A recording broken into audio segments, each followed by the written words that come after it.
Então, na aula passada, a gente definiu finalmente o que é a curvatura de uma superfície, né?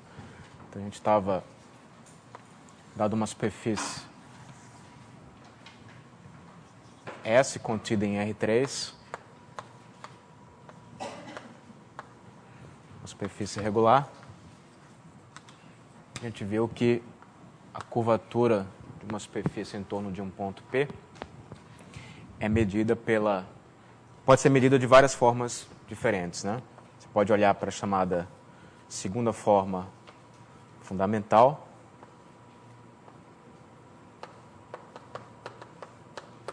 que está associada à derivada do vetor normal.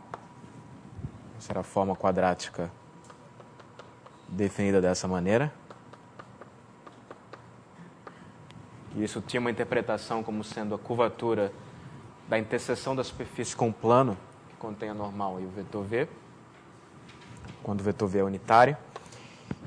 E aí essa transformação linear autoadjunta tinha dois autovalores que são chamados de curvaturas principais,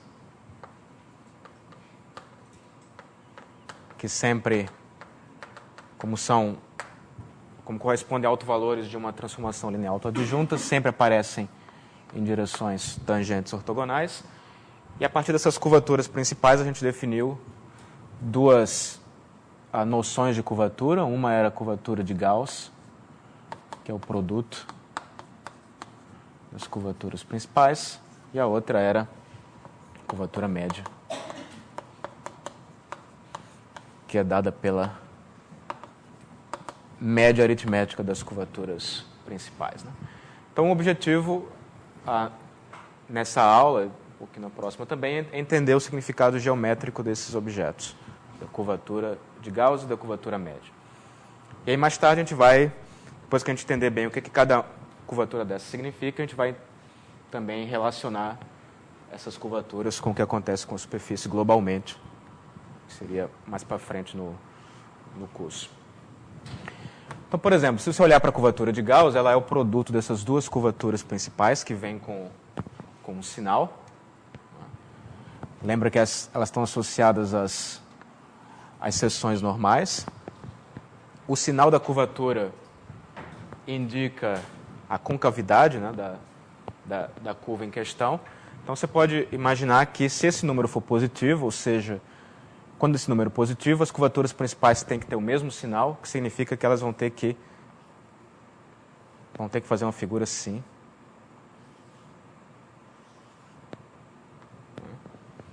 Melhor desenhar a superfície.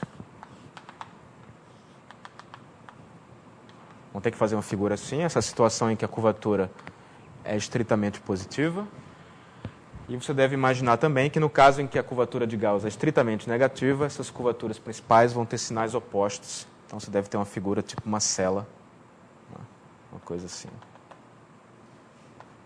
Essa é a situação em que a curvatura, pelo menos naquele ponto P, é estritamente negativa. Então esse é o efeito geométrico do sinal que a gente vai tentar formalizar agora na próxima proposição. Tá certo? Então a gente quer entender o efeito geométrico do sinal de K.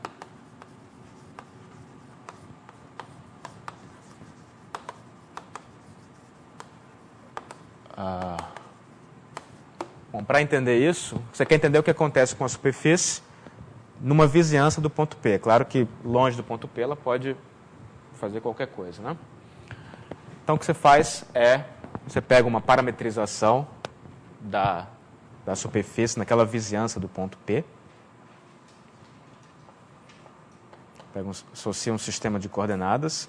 E aí você pode supor que esse sistema de coordenadas, o domínio do sistema de coordenadas contém a origem, só para simplificar um pouco as contas, e que a origem é exatamente aquele ponto que vai ser mandado no ponto P, certo?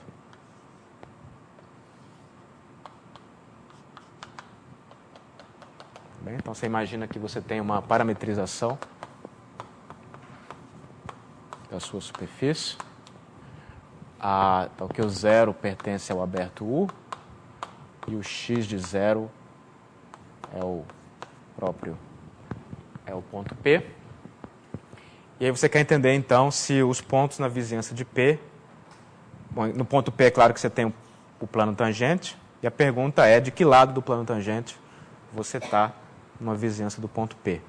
Certo? E para medir se você está do lado de cima ou do lado de baixo, o que você faz é você olha para o vetor normal, né, e considera a seguinte função. Então você define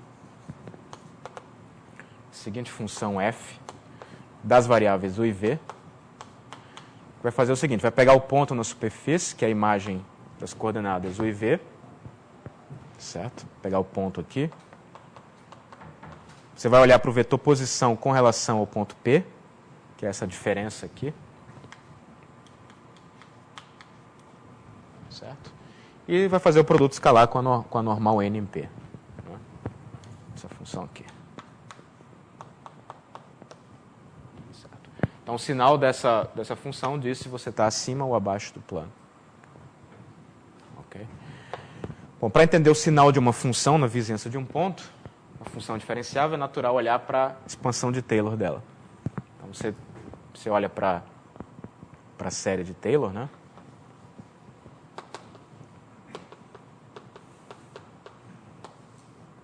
Bom, antes de fazer a série de Taylor da f, né, você pode fazer a série de Taylor da parametrização x. Isso vai ser dado pela seguinte expressão. X é uma aplicação diferenciável do R2 no R3, então você pode fazer isso coordenada a coordenada. Isso aqui vai ser igual, então, a x de 0, 0, mais u vezes o xu. Né? Isso aqui é a derivada parcial com respeito a u. Derivada parcial com respeito a v. Depois você tem 1 meio de u ao quadrado, derivada parcial de x com relação a... derivada parcial segunda com relação a u, depois mais 2uv, x de uv, mais v quadrado, x de vv, mais um resto. Você quer parar exatamente onde começa a aparecer a curvatura de Gauss, que é quando você olha para as segundas derivadas de x, né? Onde esse resto ele é pequeno comparado à norma do ponto ao quadrado. Né? Então, onde o resto aqui tem a propriedade que o limite do valor absoluto de R dividido por u ao quadrado mais v ao quadrado. Então, isso é a expansão de Taylor da parametrização até segunda ordem. Né? E aí você, então, olha o que acontece quando eu faço o produto escalar disso pela normal em P. Observem que isso aqui é a série de Taylor, né? Então, as derivadas são todas calculadas em P. Né? No caso, na origem.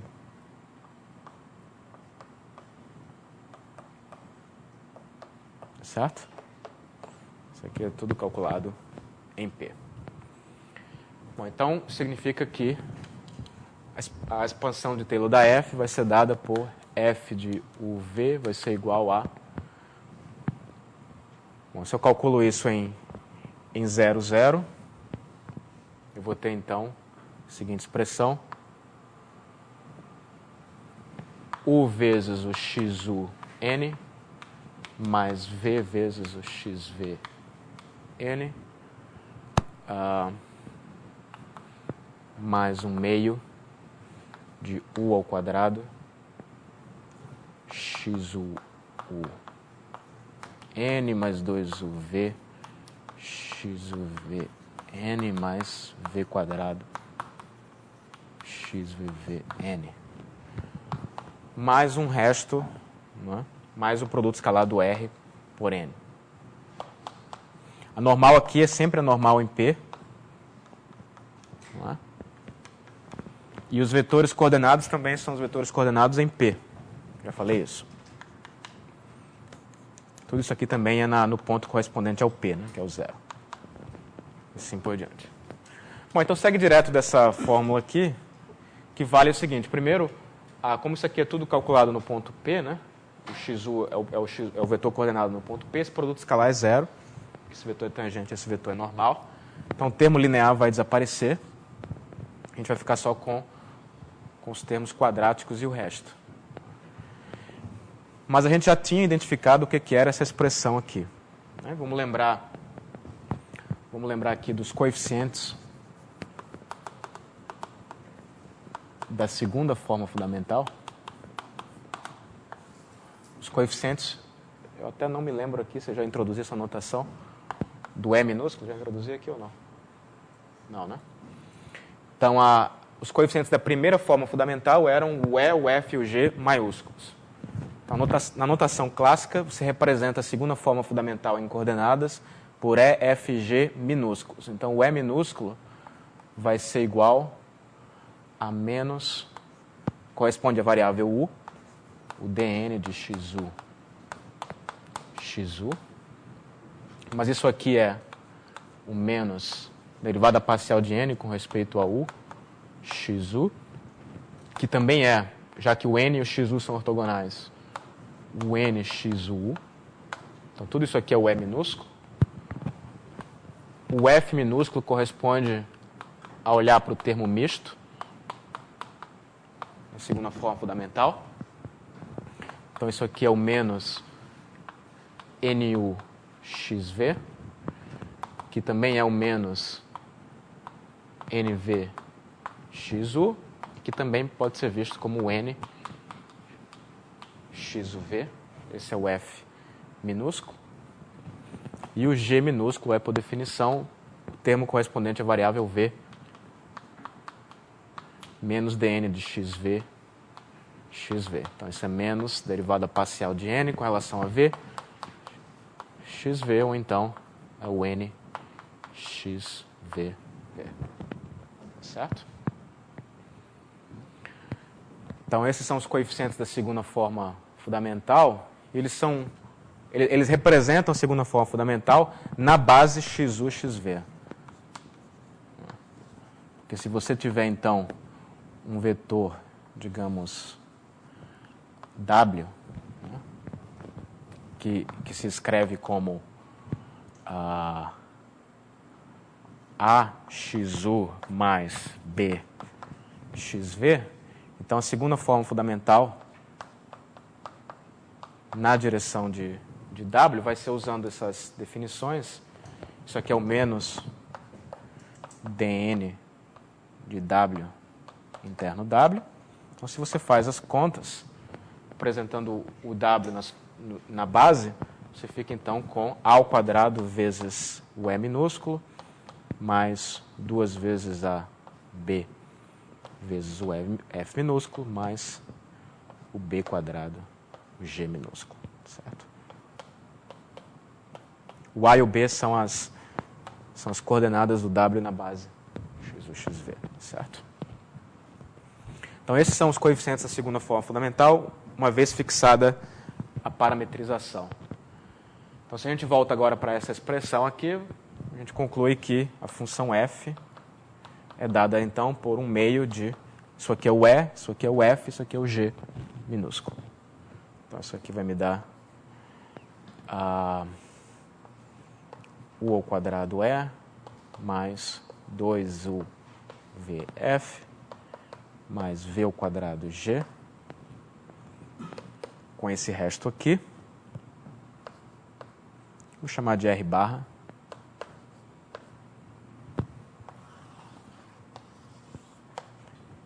Então, o R barra também é pequeno comparado ao quadrado, né? Tem que o limite do valor absoluto de R barra por U ao quadrado mais V ao quadrado é zero também. Porque o mesmo é verdade para o R. Está aqui.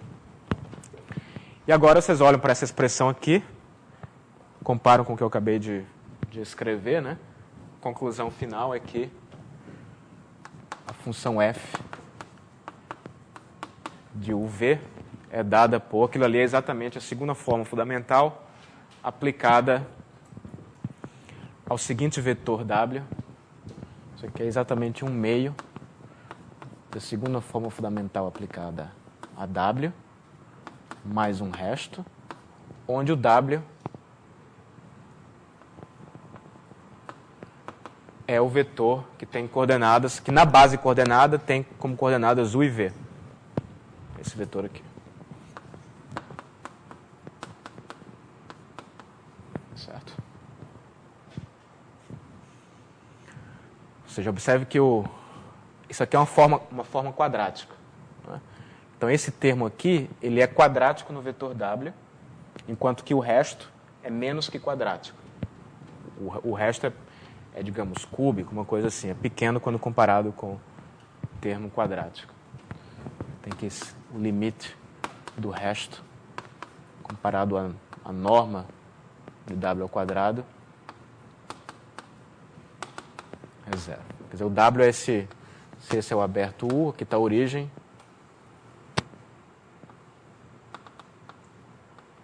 O W é esse vetorzinho aqui. A imagem dele pela derivada. Né?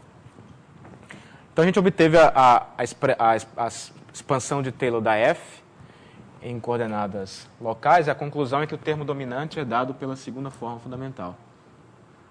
Então, se essa segunda forma fundamental for definida, quer dizer, se ela for realmente diferente de zero, ela vai dominar o resto e vai me dizer qual vai ser o sinal da F na vizinhança do ponto. Mas é importante que ela seja definida. Né? Se ela fosse zero, por exemplo, eu teria que olhar para o resto. Então, a gente consegue o seguinte teorema. Antes do teorema, deixa eu dar aqui as definições. Você diz que um ponto P é elíptico se a curvatura de Gauss em P for estritamente positiva, que é o caso dos pontos de uma esfera, por exemplo. Você diz que o P é hiperbólico se a curvatura de Gauss em P for negativa, que é o caso daquele ponto lá no centro da cela. Você diz que o ponto é parabólico se a curvatura de Gauss em P é zero. Nesse caso, significa que pelo menos uma, né, das curvaturas principais vai ser zero. Você diz que ele é parabólico se a outra for diferente de zero. Ou seja, se isso acontecer, mas a segunda forma fundamental não é zero.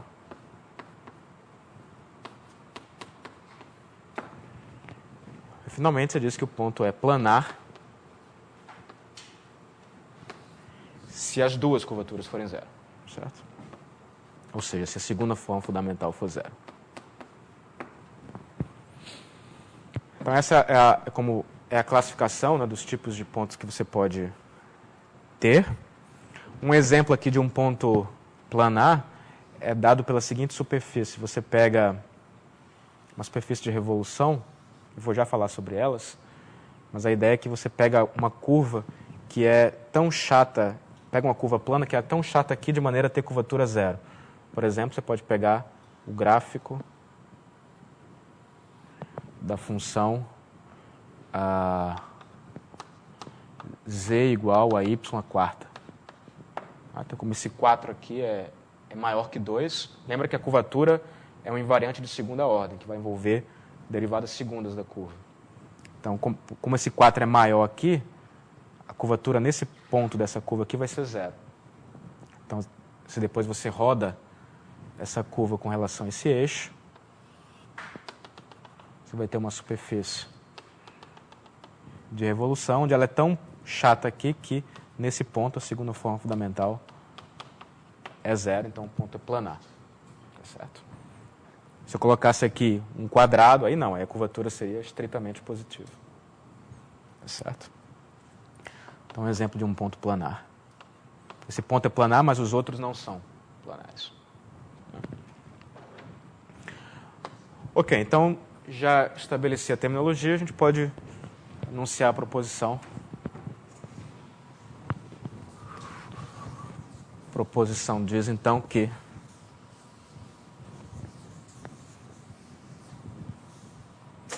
proposição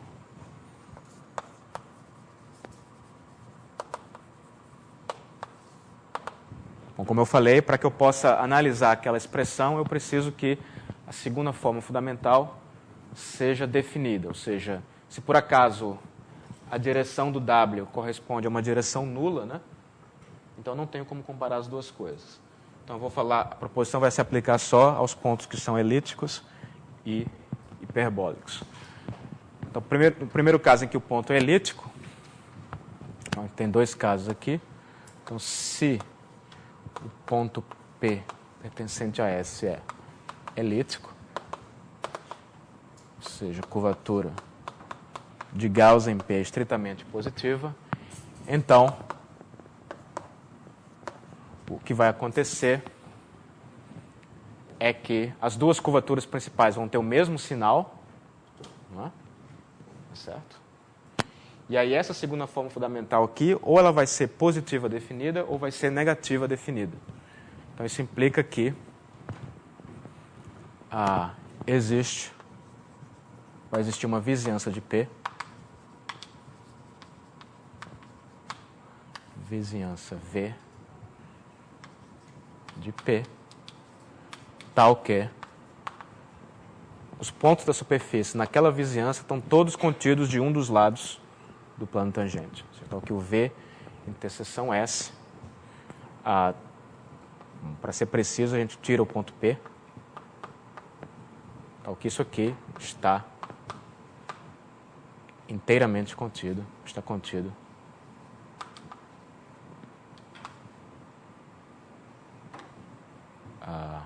acima ou abaixo do plano tangente, né? De um dos lados.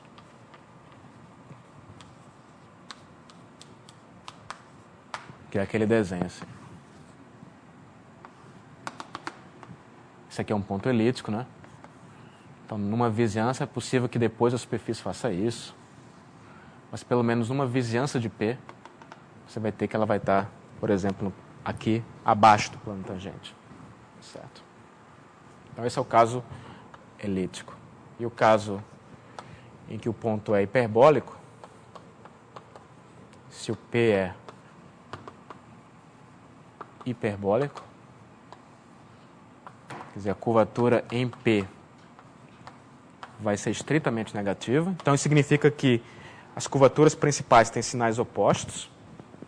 Então, se eu olhar para o W, que corresponde a uma das curvaturas principais, isso vai me dar uma quantidade positiva em W ao quadrado, que domina o resto. Mas se eu pegar o W na direção da outra direção principal, isso vai me dar uma quantidade negativa com o quadrado de W, que domina o resto. Então, isso significa que, por menor que seja a vizinhança, eu sempre tenho pontos de cada um dos lados. Na parte A eu digo que existe uma vizinhança, na parte B eu digo que toda vizinhança, então, toda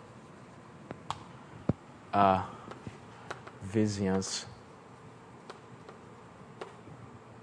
W de P é tal que os pontos da superfície na vizinhança, tiro o ponto P, é tal que aquela interseção ali contém pontos de ambos os lados do plano tangente de S, que é o que acontece com a célula, certo? Você tem aqui um pedaço que sobe e outro pedaço que desce. Então, essa é a proposição. Vou só resumir mais uma vez a prova. A prova é usar aquela fórmula e a definição do que é elíptico e hiperbólico, né? A prova é só observar que, no caso A, como o ponto é elíptico, né? Então a curvatura de Gauss em P é estritamente positiva. Isso significa que o K1 e o K2 têm o mesmo sinal. Lembrem como é que era a expressão da segunda forma fundamental nas direções principais, né? Se o E1 e o E2 são as direções principais, e se eu escrevo o meu W como sendo um U vezes E1 mais um V vezes... não era isso que eu queria, né? Era um cosseno, não é isso? Cosseno θ é 1 mais seno θ é 2. A gente tinha já feito aqui que a segunda forma fundamental em W vai ser cosseno quadrado de θ K1 mais seno quadrado de θ K2. Então, se esses K1 e K2 são positivos, por exemplo, né, isso aqui seria, então, maior ou igual que um certo K, um certo lambda positivo, se os dois são positivos. E se os dois forem negativos, isso vai ser menor ou igual que um certo lambda negativo. Certo? Isso é para Ws que tem norma 1. Então, como você está falando de uma forma quadrática, você tem que, nesse caso aqui, vai existir um lambda real. Vamos fixar o lambda positivo, tal que você tem duas possibilidades, ou a segunda forma fundamental vai ser positiva definida, ou ela é negativa definida.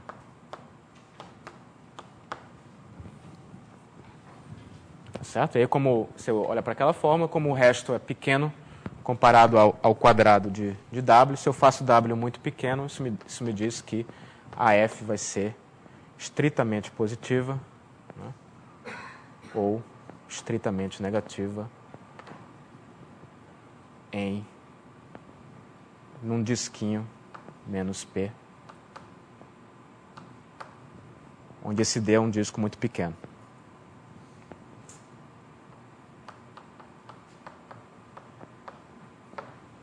Tá certo? Bom, só para ser um pouquinho mais preciso ainda, deixa eu dizer então que se isso acontece, então, no caso 1, você vai ter então que a F vai ser maior ou igual a que lambda sobre 2, por exemplo. No caso 1. Para W suficientemente pequeno. No caso 2, você tem que a F vai ser menor ou igual que menos lambda sobre 2 para W.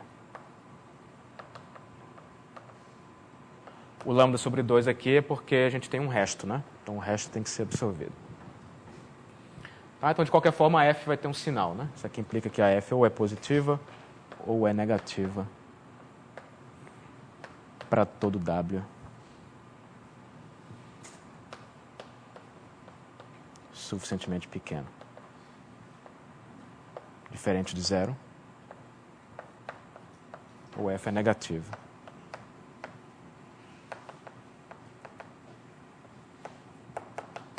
Que é esse caso aqui. E aí, no caso 2, você não precisa analisar todos os Ws. Basta mostrar que tem uma curva que vai para baixo e tem outra curva que vai para cima. E você pega essas curvas como sendo as direções principais. Certo. Então, no caso B, você pega... Novamente, você vai usar essa fórmula aqui. Então, se eu pegar o W como estando apontando na direção de uma curvatura principal, que a gente está supondo que a curvatura de Gauss é negativa, né? Então K1 e o K2 têm sinais opostos. E aí você conclui que... Como é a melhor maneira de escrever isso?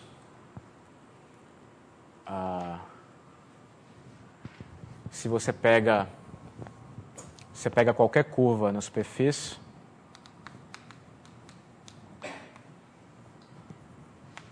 que passa pelo ponto P e tem como vetor velocidade o E1, onde o E1 é a direção principal correspondente ao K1, que é positivo. Então, você conclui que ao longo daquela curva o F vai ser positivo.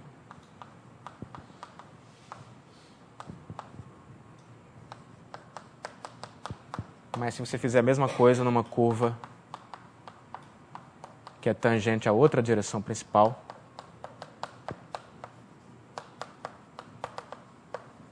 E2,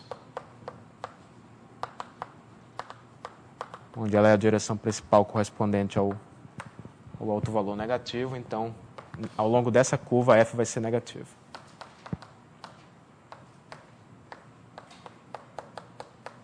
Certo?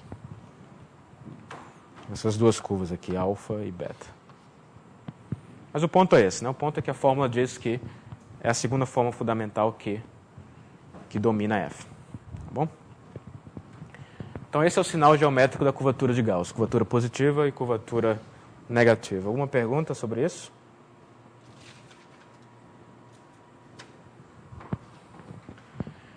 Então, curvatura negativa significa que cada ponto é uma cela. Então, pergunto a vocês, digamos que a superfície ela feche, né, que ela seja compacta, será que vocês conseguem imaginar uma superfície compacta em que todos os pontos sejam do tipo cela? Ou seja, todos os pontos sejam hiperbólicos?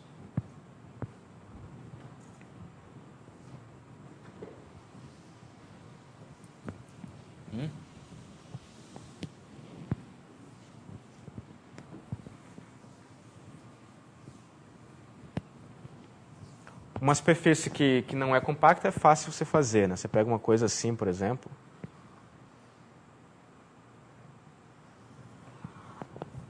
Pega uma parábola e gira, né? Uma superfície parecida com um catenoide que vai aparecer no curso também. Então, todo ponto aqui é hiperbólico. Né? Porque vai ter uma... A gente vai fazer análise de superfície de revolução daqui a pouco, né? Mas você vê então que tem uma que olha para a tangente aqui, plano tangente, você sempre vai ter uma curva que está de um lado e outra que está do outro. Todos os pontos da superfície são hiperbólicos. Mas a superfície é não compacta. Então, estou perguntando se é possível que isso aconteça para uma compacta.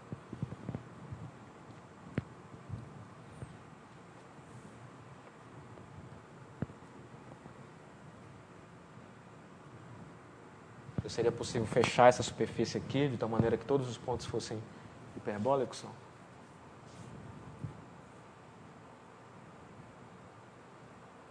Intuitivamente, sim ou não? Não, né? Não deveria existir essa superfície. Então, tem de fato, uma proposição que eu vou deixar para vocês provarem, só vou dar a ideia. Deve ser um dos exercícios do livro, mostrar que toda superfície compacta, regular do R3 contém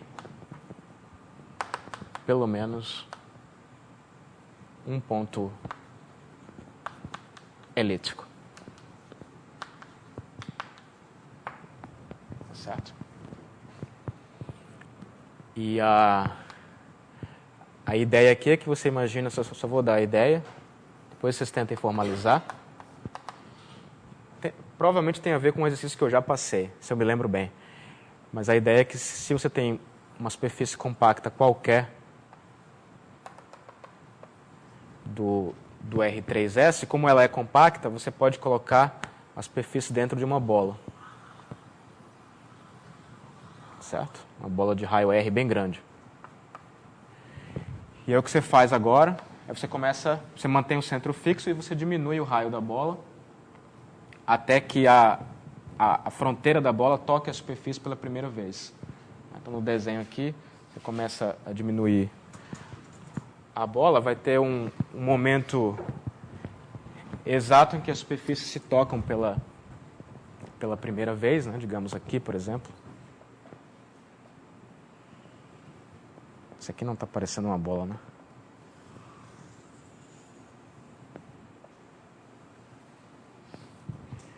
E aí, onde elas se tocam pela primeira vez, você primeiro conclui que elas têm que ser tangentes.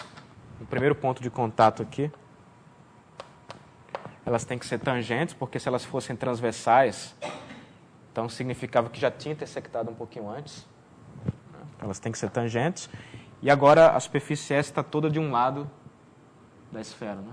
Então esse ponto aqui é elíptico. Você encontrou um ponto elíptico. Tá certo? Então essa é a ideia da demonstração. Bom, isso é para superfícies, só um comentário, isso aqui é para superfícies contidas no R3. Eu falei na aula passada que você pode falar ou na aula retrasada, você pode estudar métricas riemannianas, né, que são só um produto escalar em cada plano tangente. E aí você estuda a superfície que não necessariamente está contida no ambiente. E aí sim é possível ter superfícies compactas em que a curvatura é negativa em todos os pontos. Essas superfícies não podem ser colocadas no R3 por causa desse fato aí. Certo? Ok. Então a gente quer estudar a curvatura de Gauss e a curvatura média. Então é conveniente possuir fórmulas para esses objetos, né? Então vamos ver como é que a gente faz isso. Ok. Ou seja, na prática, como é que você calcula a curvatura de Gauss ou a curvatura média de uma superfície? Então você quer derivar fórmulas para K e H. Certo? Quando você tem uma parametrização de uma superfície, é fácil calcular os coeficientes da primeira forma fundamental e da segunda forma fundamental. Porque esses envolvem o XU, o XV, então você calcula algumas derivadas e determina esses coeficientes. Então o objetivo é encontrar fórmulas para a curvatura de Gauss e para a curvatura média em termos dessas funções aqui. Bom, vamos lembrar a definição, né? A curvatura de Gauss era definida como o determinante da derivada de n, e a curvatura média era definida como um meio do traço de menos a derivada de n. Aqui o menos não faz diferença, né? Onde a derivada de n é uma transformação linear que vai do espaço tangente nele mesmo. Então a gente vai calcular agora o determinante e o traço dessa transformação, olhando para como é que essa transformação se escreve, qual é a matriz, né, dessa derivada aqui numa base coordenada. Esse é o objetivo. Então você escreve essa matriz, vamos colocar aqui. Então vamos fazer a convenção de que a variável U corresponde ao índice 1. Isso vai simplificar a notação. E a V corresponde ao índice 2. Então você vai escrever, deixa eu escrever aqui menos a derivada de n. Isso. Eu escrevo a derivada de n mesmo. Então você tem que a derivada de n com respeito ao XU vai ser uma combinação linear do XU e do XV. Mesma coisa para a derivada de n com respeito ao XV. Então isso me dá uma matriz, e aí você tem que depois calcular o determinante e o traço dessa matriz. Certo? Isso aqui lembrem que é o NU, isso aqui é o NV. Então eu vou chamar essa matriz de A. Isso aqui vai ser o A11, isso aqui vai ser o A21, não é isso? Esse é o A12 e esse é o A22. Certo? Então o que a gente precisa fazer é determinar a matriz A em termos da primeira e da segunda forma fundamental. Então a conclusão é que a curvatura de Gauss vai ser o determinante da matriz A.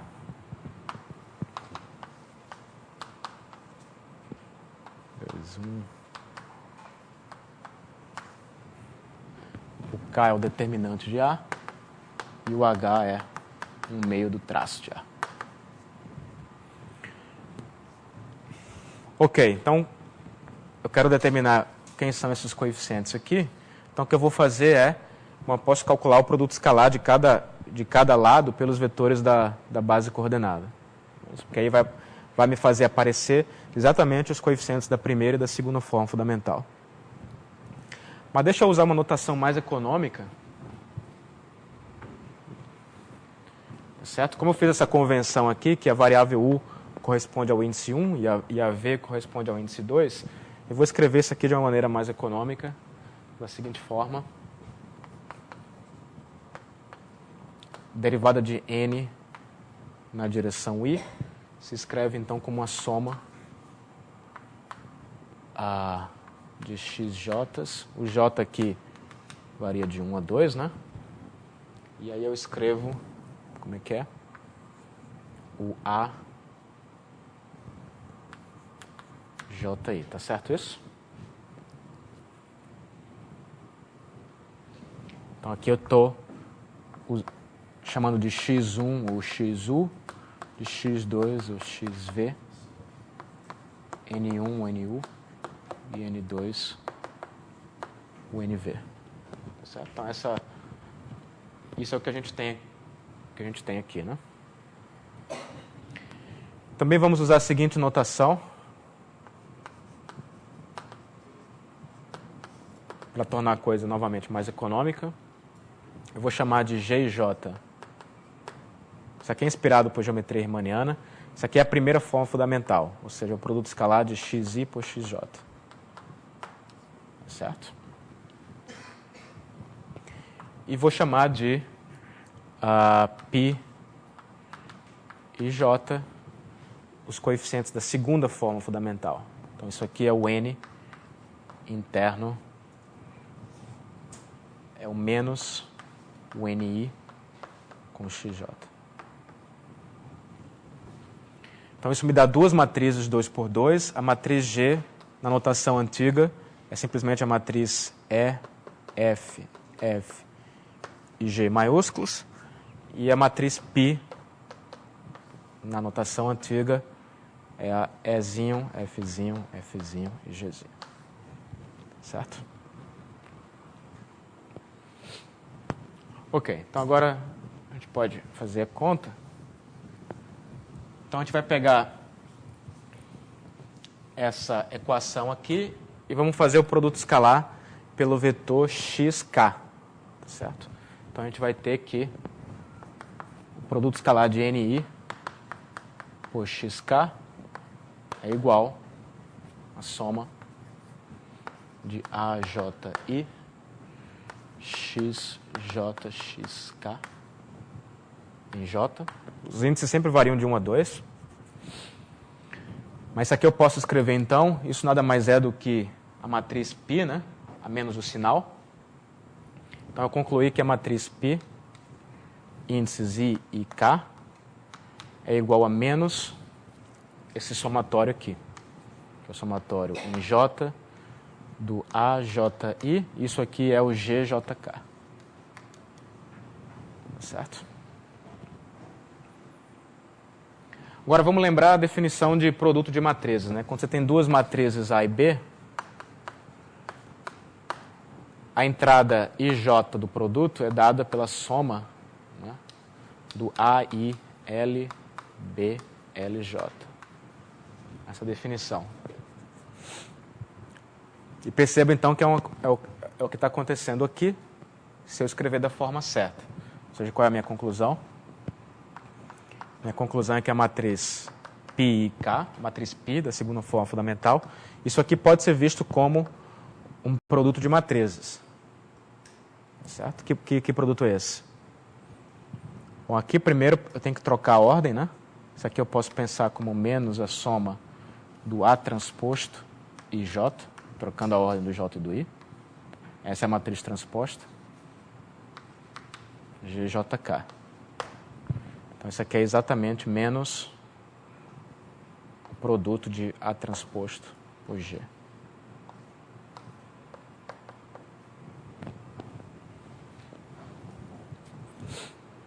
Ou seja, o que eu provei foi que a matriz π é menos a transposta de A vezes a matriz G.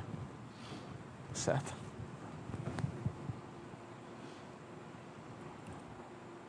Ok. Conclusão. A matriz que eu quero, que é a A, né?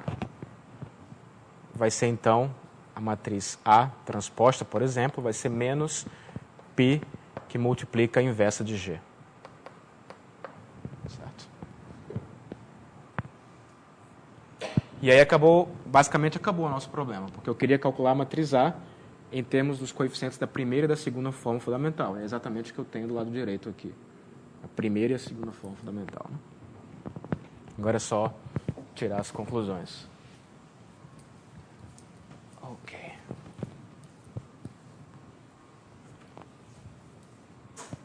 Então, por exemplo, a curvatura de Gauss.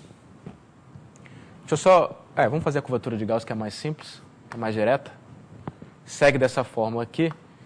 Curvatura de Gauss é o determinante de A, que é o mesmo determinante de A transposto. Portanto, olhando para a fórmula aqui, o menos não faz diferença, porque isso é uma matriz 2 por 2. A gente fica, então, com o determinante de π, que multiplica o determinante da inversa de G. Só que isso aqui é o inverso do determinante de G. Certo? Então, a conclusão é que a curvatura de Gauss vai ser o determinante da matriz π, que é o EG menos F ao quadrado minúsculo, dividido pelo determinante da G, que é o EG menos F ao quadrado maiúsculo. Certo? Essa é a fórmula. Alguma dúvida até aí?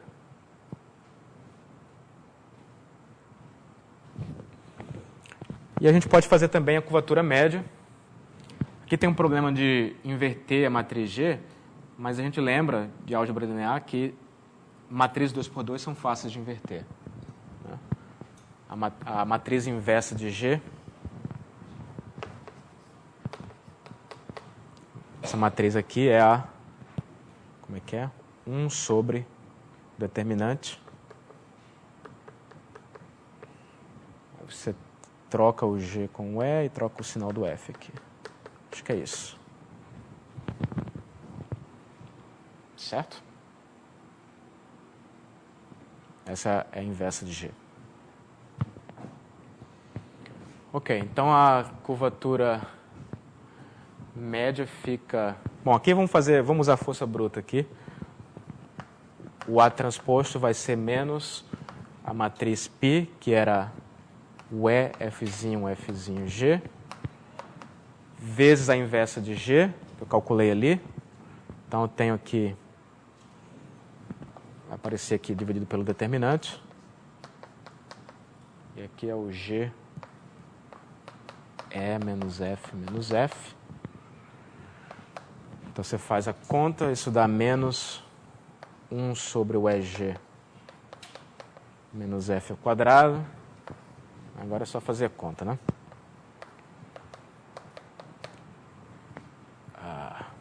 Menos F mais Fzinho E. Fzinho G menos GF. Depois esse com esse.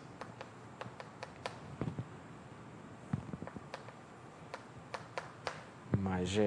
Então a conclusão é que a curvatura média... Essa fórmula vai ser um pouquinho mais difícil de decorar, né? A outra é mais simples, mas não vai fazer muita diferença, não. Então a conclusão é que a curvatura média, que era então 1/2 do traço de A, isso também é 1/2 do traço da transposta. A transposta está aí. Então isso fica 1/2 de numerador. Isso aqui é o traço, né? Tem que somar esse com esse. Então eu fico com o Ezinho Gzão menos 2 Fzinho Fzão mais Gzinho Ezão dividido por EG menos F ao quadrado. Tá certo? Essa é a curvatura média. Ok.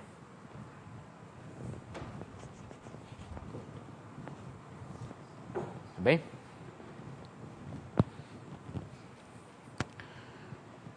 Ok.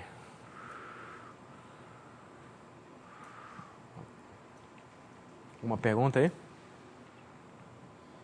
Deixa eu só introduzir isso. Deixa eu dar uma outra forma para a curvatura média, que vai aparecer um pouquinho mais tarde, que é basicamente só introduzir uma notação. Em geral, a gente usa a seguinte notação para a inversa de G.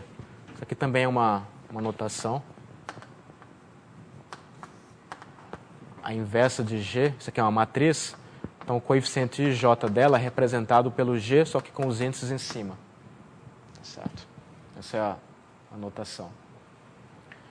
Então, nessa notação, a gente concluímos que o A transposto, né? Então, assim, a gente tem que o A transposto, digamos que eu queira a coordenada... Já tinha uma fórmula ali ou não? Bom, digamos que eu queira a coordenada IJ do A transposto, do A, né? Isso aqui é o A transposto JI. Só que eu tenho que o A transposto é o produto dessas duas matrizes, com o sinal de menos. Então, isso aqui é menos um somatório em K de π JK, depois G KI. Isso aqui é o coeficiente da inversa. Portanto, conclusão, uma outra maneira de escrever a curvatura média, que talvez vai ser mais fácil lembrar do que essa daqui, né? É a seguinte, a curvatura média é... Aqui talvez tinha um sinal, né? Isso que eu estou me confundindo aqui. Bom, convém ter o sinal certo aqui, porque tinha um menos, né? Deixa eu só checar isso. Isso, tinha um menos. Lembra que tinha um menos aqui, né? Na definição da curvatura média aparece um menos. Por outro lado, a gente tinha um menos aqui que eu ignorei, né? Na hora de calcular o traço, tinha um menos aqui que eu acabei ignorando. Então a fórmula está certa. Porque o menos com menos dá mais, né? Tá certo? Tem um menos aqui. A fórmula está certa. Então, voltando aqui, a outra maneira de olhar matricial é olhando para isso aqui. Então, a curvatura média é menos 1/2 do traço de A. Né? Mas isso é exatamente menos 1/2 da soma em I do A e I. Isso é o traço de A. Agora, se você faz o J igual a I aqui, você fica com a seguinte expressão. Menos com menos cancela, né? Então, fica 1/2 do somatório em I e em K de... Vou escrever assim.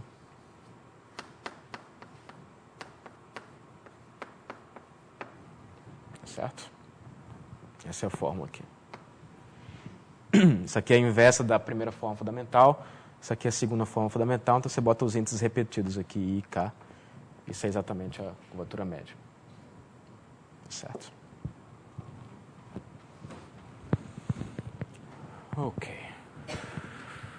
A ideia é que a curvatura média é o traço, né? Então, se a base coordenada fosse ortonormal, a curvatura média seria simplesmente o traço da π. O problema é que o x, o xv não necessariamente precisam formar uma base ortonormal, né? Então, tem uma correção aqui que mede isso. Se por acaso essa matriz fosse a identidade, isso aqui seria o traço mesmo. Certo? Ok, então a gente conseguiu atingir o objetivo. Temos fórmulas para o K e para o H em termos da primeira e da segunda fórmula fundamental. O que vai acontecer de misterioso mais para frente é que lembra que eu dei aquele exemplo, né, de que o plano e o cilindro tinham a mesma curvatura de Gauss, porque eles eram localmente isométricos um ao outro. Você podia pegar um pedaço de papel e transformar num cilindro sem mudar, sem distorcer as distâncias. Então, o que vai ser misterioso, a gente vai ver mais para frente, é que, na verdade, existe uma fórmula para a curvatura de Gauss que só envolve o E, o G e o F. Certo? Isso foi a descoberta do Gauss mas por enquanto a gente não vai. Ou seja, a curvatura de Gauss só depende da primeira forma fundamental. Esse foi um fato muito surpreendente na época, né? Muito bem. A gente pode calcular as curvaturas principais também, já que a gente já chegou aqui. Bom, as curvaturas principais, você lembra, se você sabe a soma de dois números e o produto de dois números, então você sabe calcular os números, né? Lembrar que a curvatura de Gauss também pode ser vista como o produto das curvaturas principais e a média como a média aritmética. Então, a conclusão é que isso implica que as curvaturas principais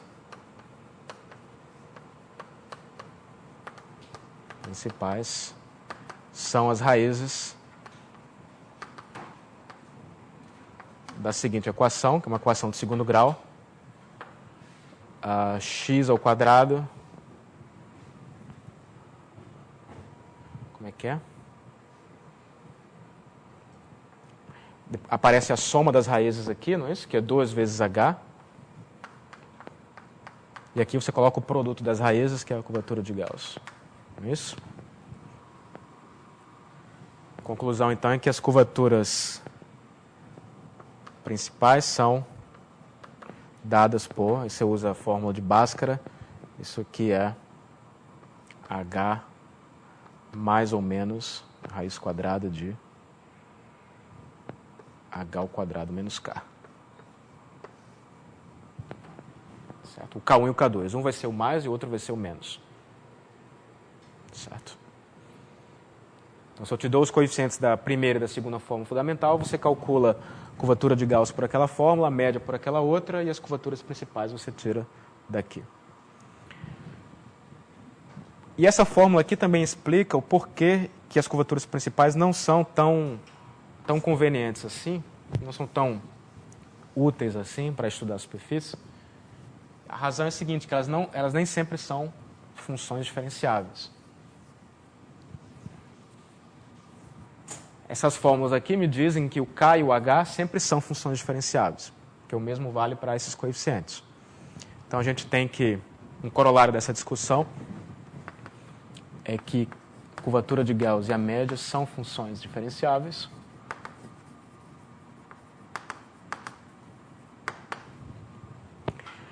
Mas as curvaturas principais a gente vai ter um problema. Qual é o problema?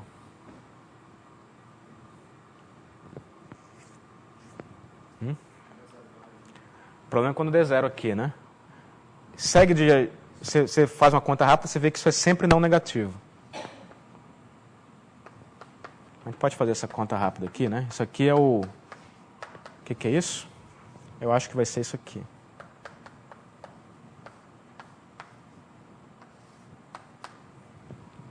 Certo? Acho que é isso, né? Então, esse cara é sempre não negativo, mas ele é zero exatamente quando as curvaturas principais coincidem, ou seja, quando os pontos são umbílicos. A conclusão é que as curvaturas principais, primeiro, para que elas estejam bem definidas, você tem que dizer qual que é a mais e qual que é a menos, né? Então, no caso em que essa raiz é zero, as coisas se confundem, quando isso aqui dá zero.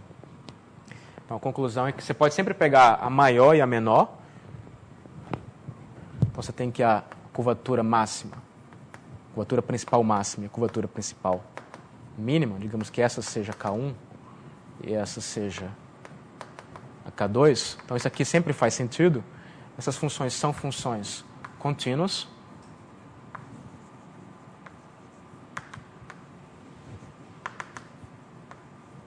E vão ser diferenciáveis, exceto, talvez, né? Nos pontos umbílicos. São os pontos onde essa expressão aqui é zero. Tá certo? Então, em geral, é preferível trabalhar com a curvatura de Gauss e com a curvatura média. Não só por isso, né? Elas também têm significado geométrico, que a gente vai aprender aqui ao longo do curso. Mas elas têm a vantagem também de serem sempre funções diferenciáveis. De fato, já que eu cheguei aqui, deixa eu mencionar uma conjectura que está em aberto, chamada conjectura de Carat-Theodori, que é da década de 20, então uma conjectura muito antiga, né? Tem várias tentativas de resolver, mas nenhuma de fato foi aceita aí pela comunidade, que diz que se você tem toda a superfície compacta do R3, que é homeomórfica a uma esfera, tem pelo menos 2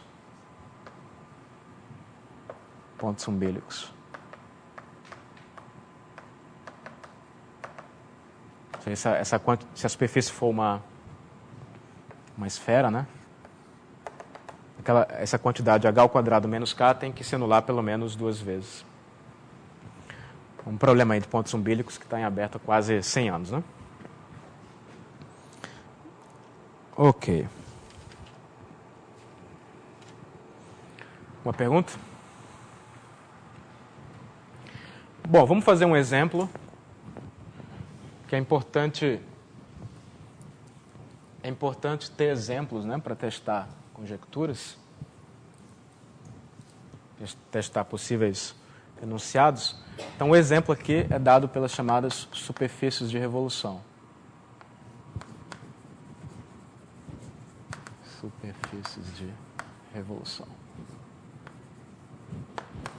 Então, o que você faz é o seguinte, você pega um plano, digamos o plano ZY, o Z vai ser o eixo de rotação, e aí nesse plano ZY você pega uma curva, certo? Uma curva C aí, pode ser dada por coordenadas, e depois o que você vai fazer é, você vai girar essa curva C em torno do eixo Z, isso vai produzir então uma superfície de revolução, certo? Deixa eu ver qual é a minha anotação aqui das minhas notas. Φ e Ψ. Então, digamos que essa curva C é a curva dada por Φ de V, Ψ de V. Então, essa aqui é uma curva plana, contida no plano ZY, né? A coordenada x dela é 0, a y é um φ de V e o z é um ψ de V. Então, essa superfície de revolução vai ser parametrizada pela seguinte expressão. Φ de V cosseno de U. O U vai ser, então, o ângulo, né, de rotação. Φ de V seno de U. Então, quando você roda, a altura Z fica fixa. Então, o ψ de V está fixo aqui. Certo? Então, digamos que o V está variando no intervalo I, é o parâmetro da curva. Essa curva aqui é chamada de geratriz.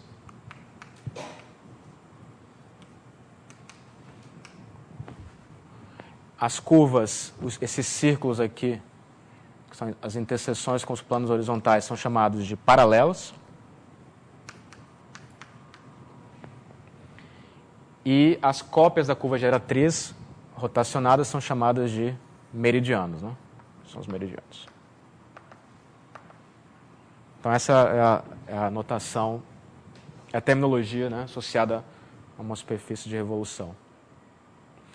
Bom, para que isso fique injetivo, você tem que restringir o parâmetro de rotação a um intervalo de comprimento menor que 2π, né? Então, vamos dizer que o V está no intervalo I, mas o U está variando, digamos, de 0 a 2π.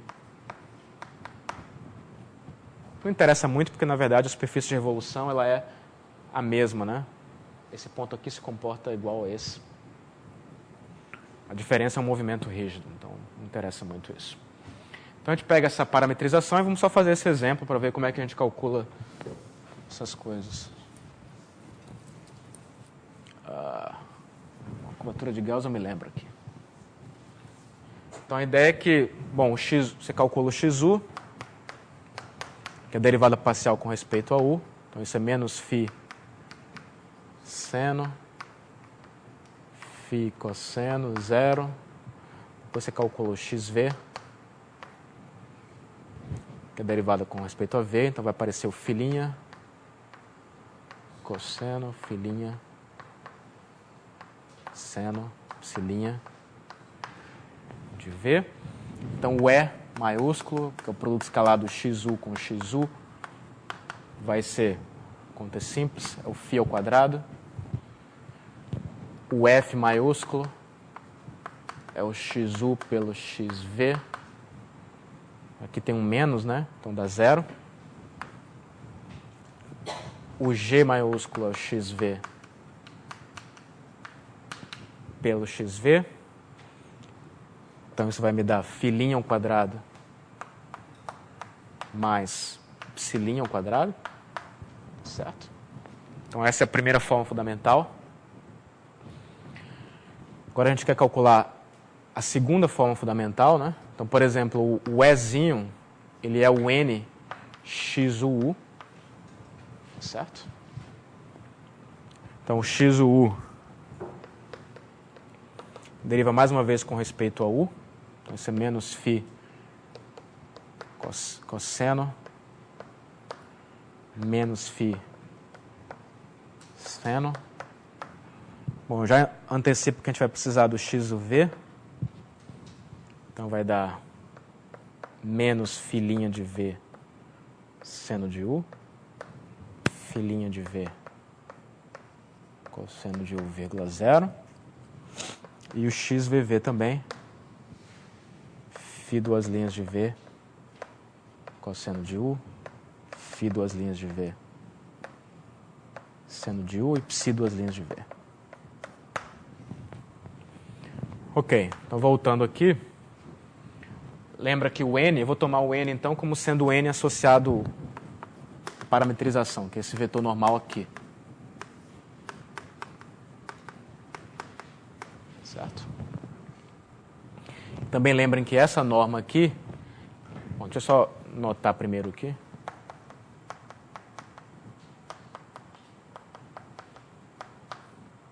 XU. Essa norma aqui a gente já tinha visto que era 1 sobre... Essa norma aqui é a raiz quadrada do EG menos F ao quadrado. Isso? E a gente fica então com produto vetorial de XU por XV e interno o XU.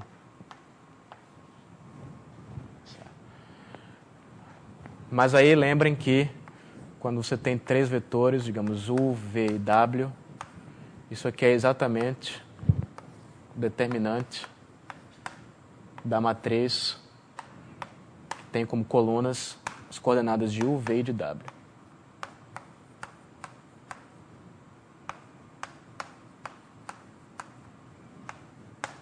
Propriedade de produto vetorial, né? Certo? Então, assim é a maneira mais rápida de calcular, porque você não precisa determinar o vetor normal. Bom, mais ou menos, né? Essa raiz quadrada aqui, quanto que dá? A gente já fez a conta, né? Quanto que dá? Primeiro... bom, enfim. Reparem que o G é dado por filinha ao quadrado mais psilinha ao quadrado. Então, que hipótese eu posso fazer para simplificar isso daqui? O que é o filinha ao quadrado mais psilinha ao quadrado? Φ e psi me davam a parametrização da geratriz. Né? Então, aquilo ali é exatamente a norma ao quadrado do vetor velocidade. Então, se eu supuser que a geratriz já vem parametrizada por comprimento de arco, aquele número vai ser 1. Certo? Só para ajudar aqui nas contas, isso aqui vai ser igual a 1 se a geratriz está parametrizada por comprimento de arco. Então vamos fazer essa hipótese aqui. Então, se eu suponho isso, então o G maiúsculo é 1, então isso aqui me dá, o F é 0, então isso é a raiz quadrada do E, que vai me dar o φ. Então eu tenho que isso aqui vai ser igual a 1 sobre φ. Eu estou supondo que a minha curva geratriz está contida no semiplano y maior que zero, que ela não intersecta o eixo. Tá? Contida no conjunto dos yz's, onde y é maior que zero. Ela está nesse semiplano aqui. Aí depois eu rodo aqui. Assim. Então, φ é positivo. E aí você escreve aqui o determinante, né? Vamos só fazer esse aqui, depois eu escrevo os outros. O xu é o menos φ seno de u, φ cosseno de u, 0, o xv é o φ' cosseno de u, φ' seno de u, psi', e o xu é o menos φ cosseno de u, menos φ seno de u, 0, é isso? Então, isso aqui vai me dar, se eu olhar para essa terceira linha aqui, né? Eu vou cortar essa linha, essa coluna aqui, com sinal de menos, psi' dividido por φ, multiplicado pelo determinante dessa matriz aqui. O produto desses dois é φ ao quadrado seno ao quadrado, o outro é φ ao quadrado cosseno ao quadrado, então dá φ ao quadrado. Menos psi' φ. Tá certo? Esse é o E minúsculo. E aí, da mesma forma, você calcula o F minúsculo e o G minúsculo. Né? Deixa eu só escrever o resultado final aqui.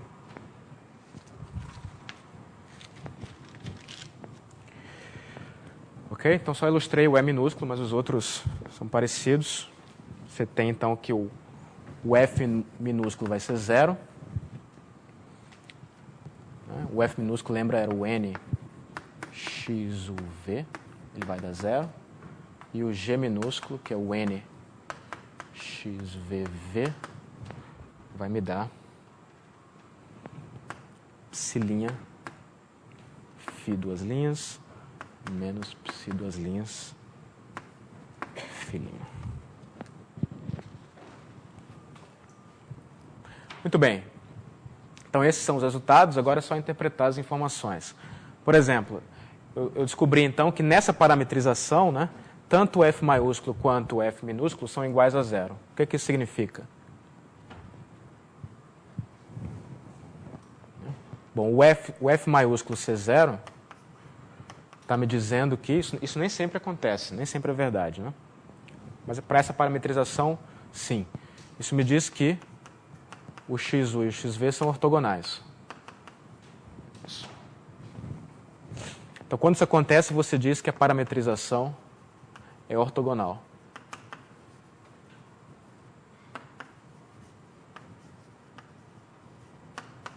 Que as direções canônicas são mandadas em direções perpendiculares. Bom, mas o F minúsculo C0 me diz que a derivada do N aplicada ao XU é ortogonal ao XV. Né?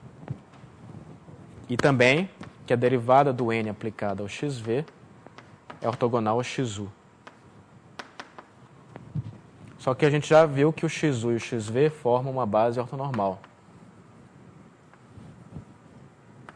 Talvez não de comprimento 1, mas são uma perpendicular ao outro.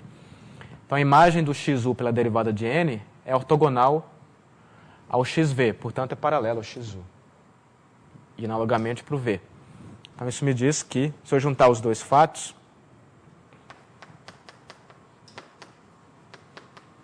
eu concluo que a derivada de N aplicada ao XU é paralela ao XU. E também que a derivada de N aplicada ao XV é paralela ao XV. Mas isso me diz exatamente que o XU e o XV são direções principais. Certo? XU e XV são direções principais.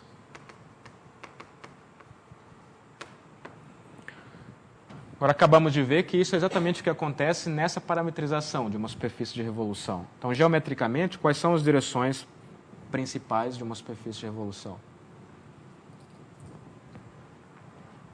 Se eu pegar um ponto de uma superfície de revolução, por exemplo, esse aqui, e perguntar quais são as direções principais, você não vai me dizer o XU e XV, né? Porque isso é a parametrização. Quais são?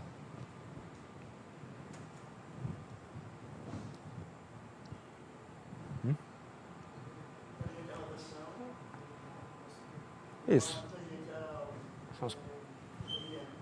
São os paralelos e os meridianos. Isso é uma propriedade de toda a superfície de revolução. Tá certo. Deixa eu só escrever isso aqui, então. Isso é uma conclusão geométrica. Essas contas aí.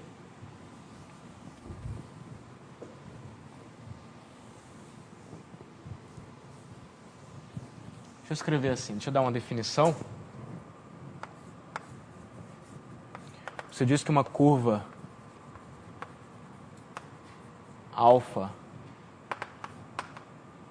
de um intervalo da reta de uma superfície qualquer, é uma linha de curvatura,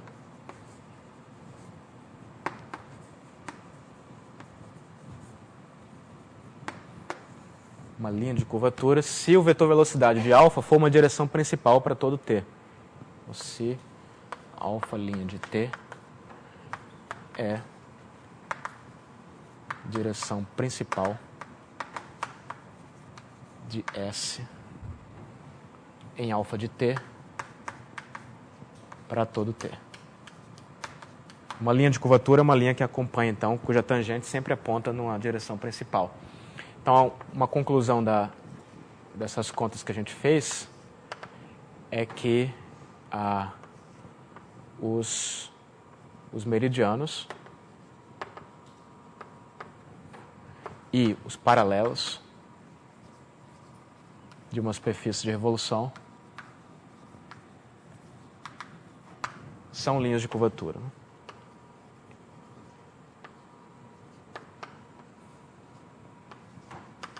São sempre linhas de curvatura, certo?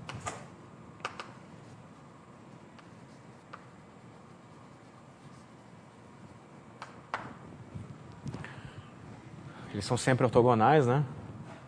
E sempre dão autovetores da segunda forma fundamental. Ok, essa é a primeira conclusão.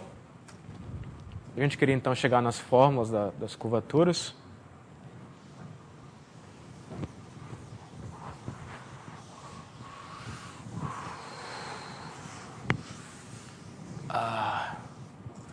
Bom, então, curvatura de Gauss vai ser o quê? Curvatura de Gauss vai ser a forma mais simples.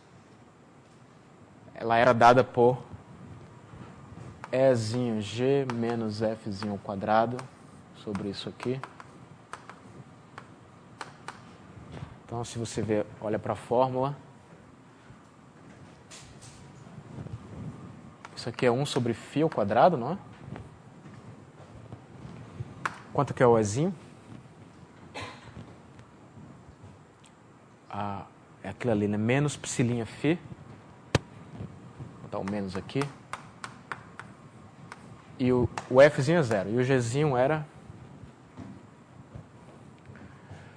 psilinha φ duas linhas menos psi duas linhas φ', não é isso? Agora eu afirmo que isso aqui dá para simplificar porque a gente está supondo que essa equação aqui é sempre verdadeira.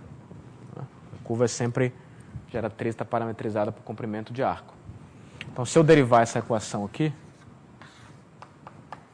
isso me dá aqui o φ' φ duas linhas mais psi duas linhas é 0. É isso? Então, posso simplificar isso aqui. Eu vou ter, então, menos psi' dividido por φ. Então, eu fico, então, primeiro com psi' ao quadrado φ duas linhas. Depois, menos psi' duas linhas φ'. Certo isso?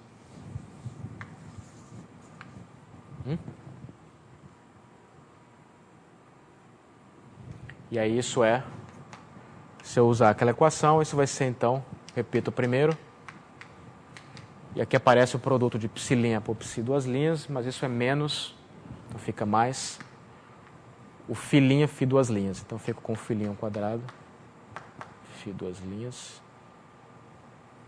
Aqui é φ duas linhas, né? Sobre φ.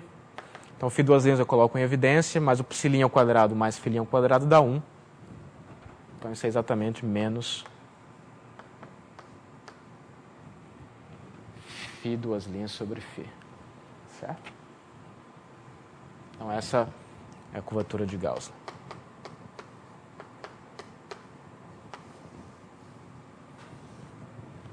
A outra eu vou só escrever, né? É só fazer as contas.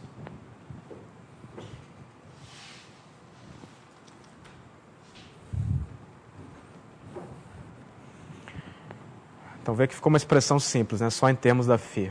A curvatura média vai ser um pouquinho mais complicada, mas segue direto aí das formas.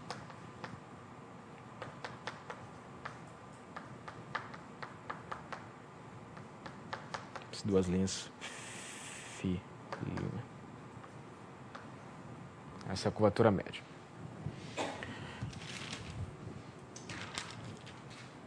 Ok. Então essa é a análise do caso de superfície de revolução, né? Que a gente obteve fórmulas e essa conclusão geométrica de que os paralelos e os meridianos são sempre direções principais. Essas fórmulas são úteis, né? Como eu falei, essas superfícies de revolução, elas são muito úteis quando você quer testar conjecturas ou quando você quer encontrar exemplos. Por exemplo, mais tarde a gente vai estudar, o próximo assunto do curso, a gente vai estudar superfícies que têm curvatura média zero, que são chamadas de superfícies mínimas. Então, você quer um exemplo de uma superfície com uma determinada propriedade, a primeira coisa que você faz é, tenta uma superfície de revolução. Então, se você bota nessa fórmula aqui, o fato da curvatura média ser zero, você acaba descobrindo o catenoide, que é aquela curva, a superfície de revolução obtida quando você pega essa função aqui como sendo cosseno hiperbólico. YZ, se você faz y igual ao cosseno hiperbólico de z, essa curva é chamada catenária, e você roda, você faz essas contas aqui, você descobre que essa curvatura média é zero. Em cada ponto, as curvaturas principais se compensam e a média dá zero. Tá? Então, é importante ter exemplos simétricos, né, para fazer testes e encontrar exemplos.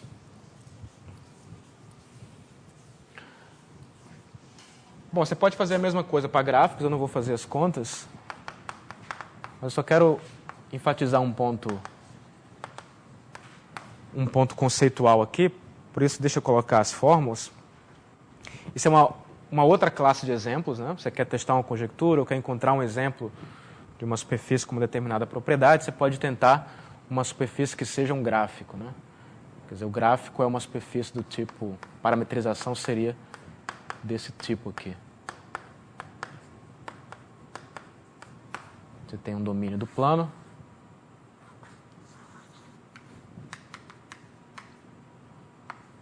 O IV, e você tem uma função H.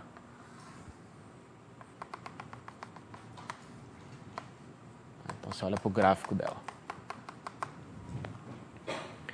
Então você faz as mesmas contas e você conclui que a curvatura de Gauss é dada pela seguinte expressão.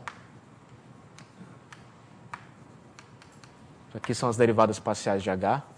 X e Y são U e V, tá? Fica com isso aqui.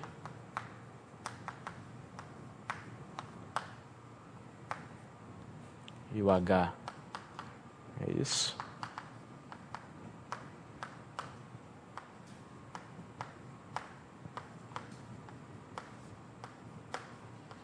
Bom, a fórmula eu não vou pedir para vocês decorarem não, tá? Só quero enfatizar um ponto aqui, que é o fato de que vocês já devem ter percebido que essas fórmulas são complicadas, né? Mas o que elas têm em comum, a observação aqui, é que o K e o H são dados por expressões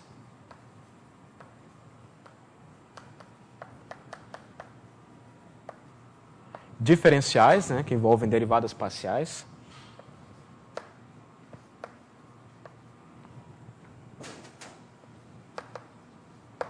e não lineares, né, e esse ponto é um ponto importante aqui,